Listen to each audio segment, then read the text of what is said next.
கரூரில் நடந்த மாநாட்டில் இவ்வளோ பேர் உயிரிழந்திருக்காங்க, இவ்வளோ பேர் உயிருக்கு போராடிட்டு இருக்காங்கன்னு நம்ம பார்க்குறோம். யார் மேலே தப்பு? டிவிக்கு மேலே தான் தப்பு. மாநாடு நடக்கும்னு சொன்ன டைம் வேறு, அவர் வந்து கலந்துக்கிட்ட டைம் வேறு. அப்போ அவ்வளோ கூட்டம் அங்கே சேர்ந்துருக்கு அப்படின்னா அங்கே பாதுகாப்புக்காக நீங்கள் என்ன பண்ணீங்க? டிஎம்கே மேலே தான் தப்பு.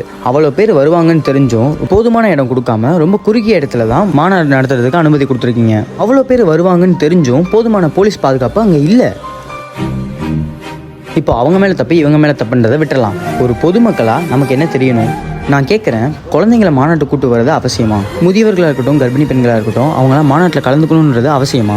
மாநாட்டில் ஒழுக்கம் ரொம்ப முக்கியம். கரண்ட் கம்பத்தில் யார் ஏற சொன்னா? நீ கரண்ட் கம்பத்தில் ஏறதுனால வயிறு அழுந்து விழுந்துச்சுன்னா அங்கே இருக்கவங்க நிலைமை என்ன ஆகும்? தனிநபர் ஒழுக்கம் ரொம்ப முக்கியம். அந்த மாநாட்டில் லைட்டு, பல்பு, சேர் அதெல்லாம் உடைக்கிறது ரொம்ப அவசியமா? அந்த உரிமையாளருக்கு தான் அது கஷ்டம். அது மட்டும் இல்லாமல் நீங்கள் உடைக்கிறது யார் மேலெல்லாம் போய் விழுகுன்னு தெரியாது, அது யாரெல்லாம் மிதிக்கிறாங்கன்னு தெரியாது. அது அவசியம் இல்லாத ஒன்று. கூட்டத்தில் யாராவது ரொம்ப கஷ்டப்படுறாங்க அப்படின்னா உங்களால் முடிஞ்ச உதவியோ முதல் உதவியோ பண்ணுங்க. அப்படி இல்லையா ஆம்புலன்ஸ் கால் பண்ணிட்டு ஆம்புலன்ஸ்க்கு வழி விட்டு நில்லுங்க. இதுக்கு மேலே யாரும் இந்த விஷயத்தை அரசியலாக்காதீங்க. தனிநபர் ஒழுக்கமும் ரொம்ப முக்கியம். இதுக்கப்புறம் இந்த மாதிரி மாநாடு ஏதாவது நடந்துச்சுன்னா மக்கள் நம்மளும் தனிநபர் ஒழுக்கத்தை கடைபிடிக்கலாம். அதுக்கப்புறம் இவங்க தான் தப்பு, அவங்க தான் தப்புன்னு பேசலாம்.